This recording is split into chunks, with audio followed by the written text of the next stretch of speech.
Hi, this is Sarit Switzer, and welcome to the It Is Taught podcast, a podcast devoted to the teachings of Rabbi Shneur Zalman of Liadi as recorded in his most famous work, the Tanya. My hope for this show is to make these teachings accessible and relatable to the average person, regardless of prior Jewish education or affiliation. The episodes follow the prescribed daily study portions and are meant to serve as practical lessons in how to live your life as your true self and develop an authentic and powerful relationship with your Creator. I have personally experienced the effects the study of this work has had on me, and I'm excited to share what I can of this knowledge with you. So please join me on this journey of learning, self-growth, and connection with your source.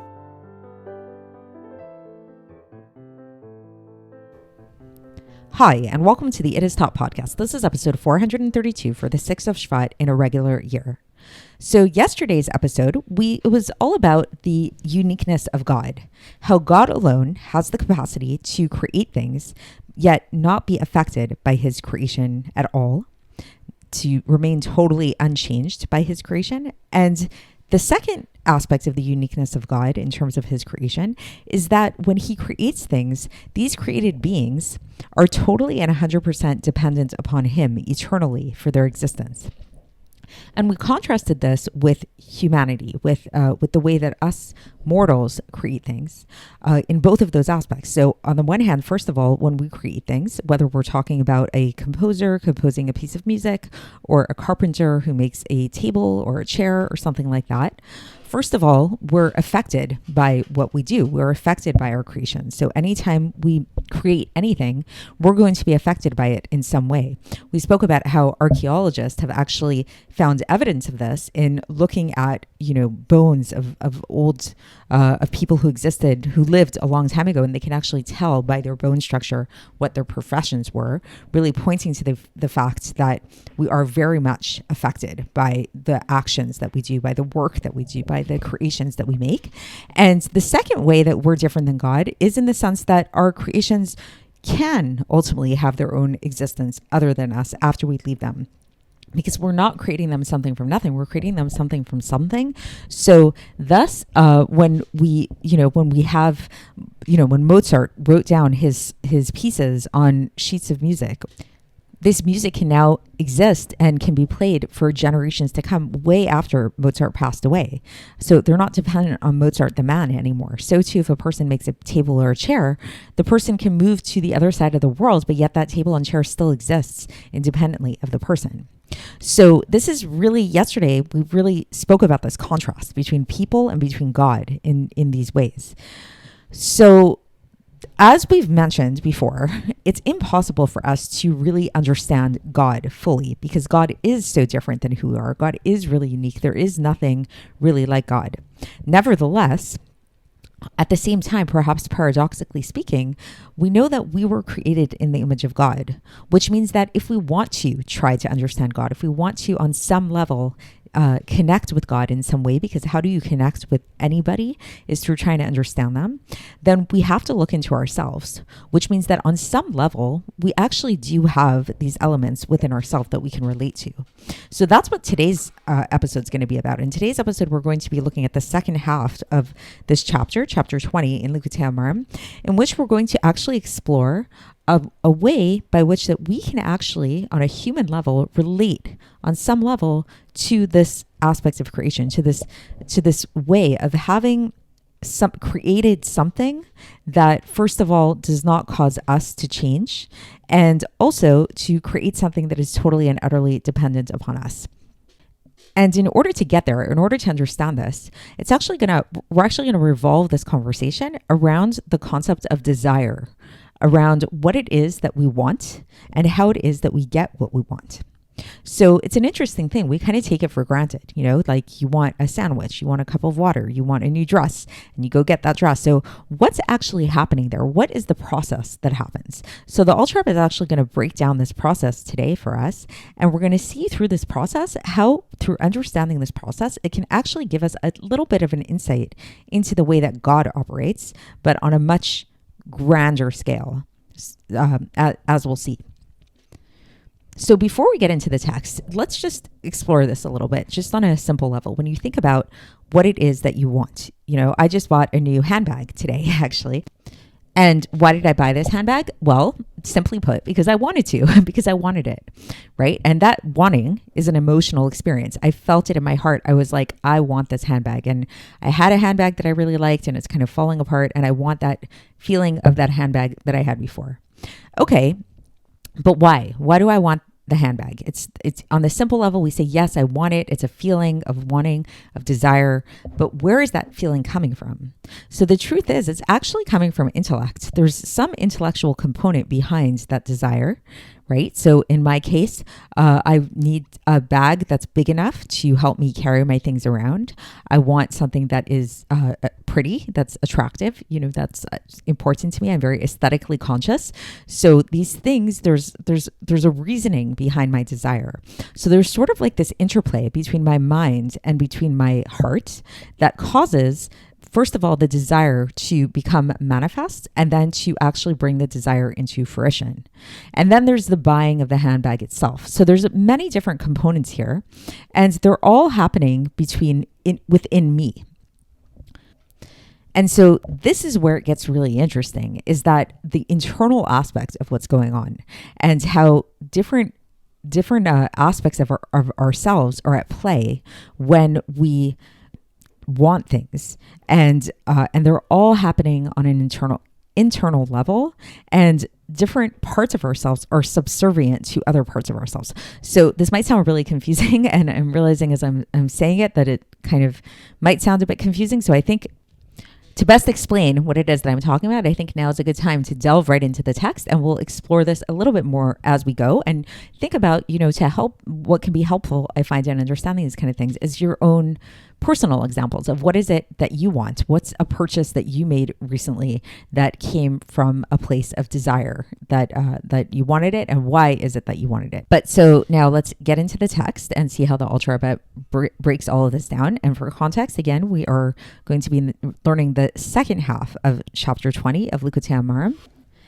And so the Alter Rebbe begins, and he says that we're going to bring a mashal, and that in Hebrew that means a parable, to understand this whole process that we've been talking about of how it is that God creates things without being changed by his creation, and at the same time how his created things are really considered to be naught and nothingness in comparison to him. So the example that the Alter Rebbe gives in terms of a person is looking at speech. So when a person says something, so let's take an example. So let's say I say the word something, right? That word something. So this word something that I'm saying is like, in comparison to my soul, in comparison to I am, is really very insignificant if you think about it, right? Especially if you think about it in terms of like my speaking soul, like my capacity for speech.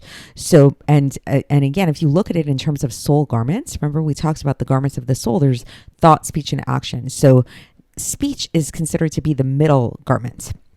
And this middle garment of speech has the capacity to speak an infinite number of things. Like I have the ability to speak an infinite number of words, an infinite number of phrases, an infinite number of languages if I wanted to, in an infinite number of ways. I could learn different accents. I could learn made up words. I could speak made up words, all kinds of different things like that, right? And I choose to say that word something. So that word something is like, it's less even than a drop in the ocean in comparison to what I could speak. It's like, it's compared to infinity, the infinite amount of things that I could speak. It really is like nothing. And now, if this is the case with speech, then all the more so is this the case when it comes to thought, which thought is, again, another garment of the soul, but it's the most internal of all the garments of the soul. And this is actually where our speech comes from. It's like, how do I choose what words to speak?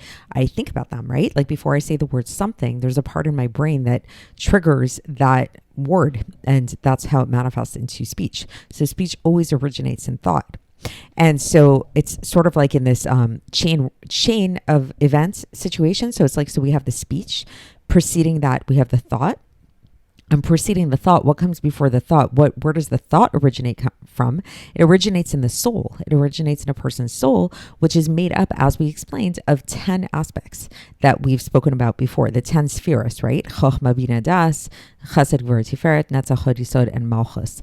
And from our soul, this is where the letters of our thought comes from, that eventually become manifest into speech. So it's like, so how is it basically that I can think about the word something, to be able to say the word something?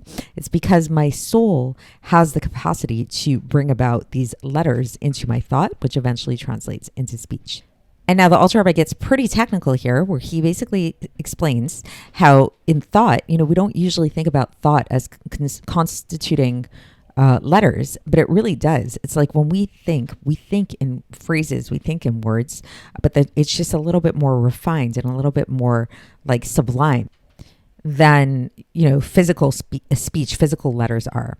But the source of this thought, which again comes from the soul, from these different aspects of the soul, these different spheres of the soul, don't actually have letters in it. So it's sort of like pre-verbal, not only pre-verbal in a verbal manifest sense, but pre-verbal in terms of thought, like pre-thought, pre-consciousness, we can say.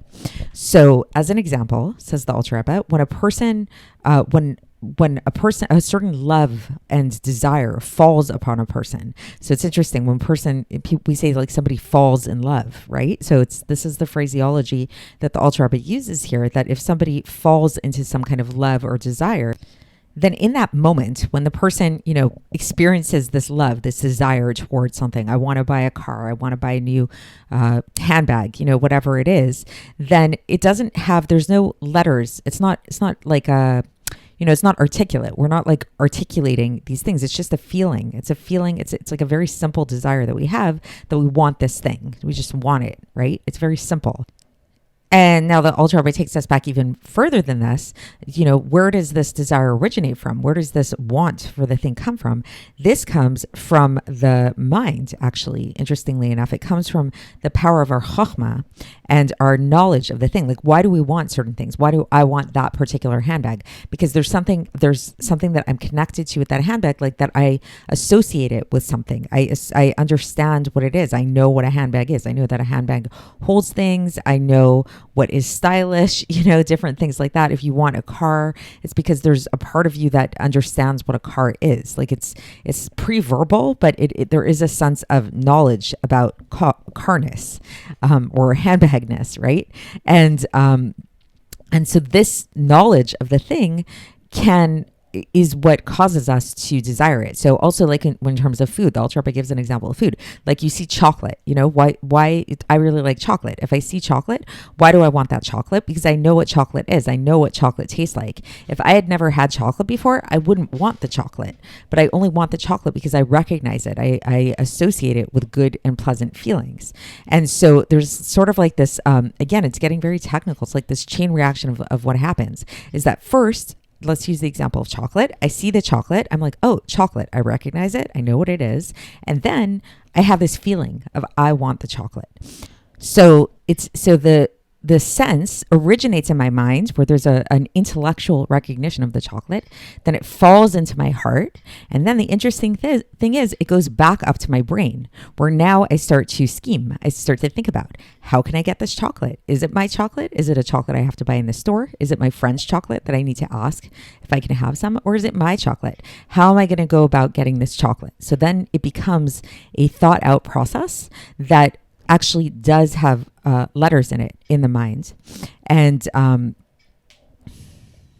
these letters that are found within the mind, that are generated within a person's mind, are very specific to a person's natal language, to their native tongue. So right, like Israelis think in Hebrew, Americans think in English for the most part. Like every nationality thinks in its own language. It's a pretty commonsensical thing, but the Alter Rebbe really explains it here to really explain how these letters work.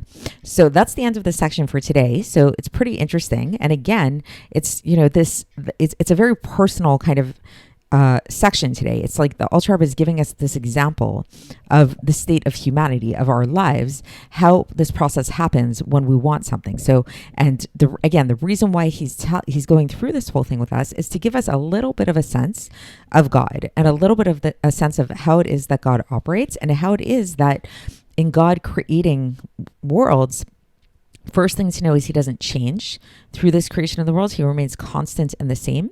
And the second thing to know is that by virtue of him remaining constant and the same, the reason why he's able to remain constant and unchanging is because, in fact, all of these created beings are nothing in comparison to him. And so again, while we can't fully grasp this, on one level, the way we can kind of understand this is in terms of our generation of letters of thought and speech and the relationship of those letters of thought and speech to ourselves and to our ultimate being, which is an interesting parable. And the Alter Rebbe is going to talk about this later on, but not to get too off track, because in fact, we see that how is it that God created the world is actually through speech. He spoke the world into creation. So in fact, speech is a very, very good parable to use to help us understand how this works. And again, the Alter Rebbe got into this in a very technical kind of way to really help us understand how it is that we as humans bring about where does a desire come from within us, and how do we bring about that desire? So, and we know again that God, why does he create the world? Because he wanted to. There's this principle in Chassidus that it's actually comes from the Midrash, where we say that God desired to have a dwelling place in the lower realm. So we are manifest realization of God's desire. And so again, to understand the way desire is generated and the way desire is manifest is, again, we can look at it within ourselves. So the Alter Rebbe described that first, that in terms of generation of desire and then the manifestation of desire, step one is why do we want what we want? Because there's an intellectual recognition of that thing, which comes from our soul, which comes from the spheres of our soul, which are pre-verbal. They do not have letters in them, but they are within our minds. So there's, again, when it comes to chocolate, for example, it's like there's a recognition. Oh, that's chocolate. I know I like chocolate. I like that taste. I've had it before, right? And then that falls into our heart. And then in it falling into our heart, where we actually have this feeling of craving of chocolate and wanting the chocolate, then it goes back up into the mind, where we start to plan and we start to think about how to get that chocolate.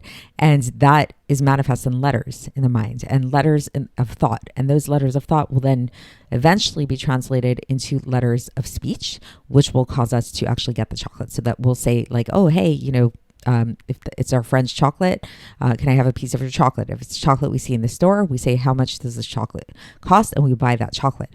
But the biggest thing to keep it, to tie it all together and to bring it back to the parable of what it is that we're talking about here, is that in speaking those words, whether we're talking about it on a thought level or on an actual speech level of, I want that chocolate, this is how I'm going to get that chocolate, then in comparison to ourselves, that speech is nothing. It's like we said, I want that chocolate. We could have said a million other things. We could have said an infinite number of other things in an infinite number of languages. So the speech itself is really nothing in comparison to who we are. And thus our power of speech and our essential souls from which this power of speech comes from is really constant and unchanging as a result of our speech. Like we don't change because we said, I want chocolate. Our speech doesn't change. Our capacity to speech doesn't change. So that can give us a little bit of a semblance of how it is that the process of creation for God happens, and why it is that God remains so unchanging and constant in his process of creation, and how all of creation is considered as if not and nothing in comparison to him. So that's it for today, and we will continue tomorrow when we begin a new chapter, and I will speak to you then. Thanks for listening to the It Is Taught podcast, hosted by Sarit Switzer. This podcast is dedicated in loving memory of my maternal grandfather, Avraham Yitzchak ben Binyamin HaKohen of blessed memory. Music by Shoshana. If you enjoyed this episode and would like to support the show, please share it with others and subscribe on YouTube, Apple iTunes, Spotify, or wherever you listen to podcasts. And make sure to leave us a 5-star review. To find out more about the It Is Taught project, including more information on my soon-to-be published book, please visit our website, itistaught.com. To catch the latest from me, follow me on Facebook, Instagram, and Twitter. Looking forward to speaking with you tomorrow. And until then, have a great day.